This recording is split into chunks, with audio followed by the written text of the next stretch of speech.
Matinding ashfall ang idinulot ng pagputok ng Bulkang Canlaon kahapon.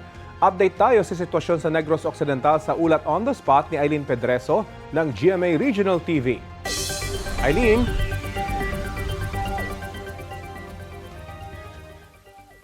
Rafi, Connie, hindi lang pangamba na muling pumutok ang Mount Canlaon ang nararamdaman ng ilang residente, kundi pati na rin ang pangamba sa kanilang kalusugan sa epekto ng ashfall. May ilan na kasi na sumama ang pakiramdam matapos makalanghap ng amoy ng asupre. 7 LGUs na sa Negros Occidental ang naitalang apektado ng pagputok ng Mount Canlaon ayon sa PDRRMO.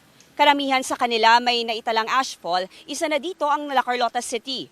Sa loob lang ng 2 minutong moderately explosive eruption ng Mount Canlaon, ito ang epektong iniwan nito. Sa Barangay Gintubdan, La Carlota City, halos balot na ng ashfall ang ilang kalsada, pati mga bubong ng kabahayan hindi nakaligtas sa abo. Maliban dito, nakalanghap din ng matapang na amoy ng asupre ang ilang residente. Kaya ang iba nakaramdam ng paninikip ng dibdib at pananakit ng tiyan.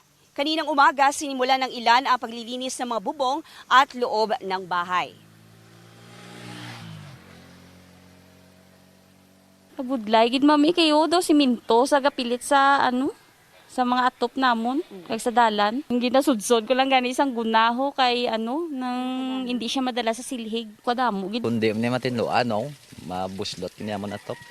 Damo sugod yung na Dolo shite, dente wipe tapos kibot kami nga may daw balas-balas budlay ganay tinuan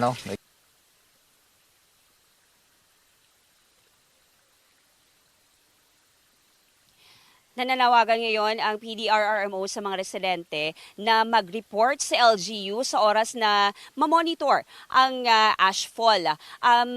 Inaabisuhan rin ang mga residente na magsuot ng face mask at kung maaari, huwag munang lumabas sa kanilang mga bahay. Hindi rin nadagdagan ang mahigit 30 pamilya na inilikas kahapon. Rafi, Connie?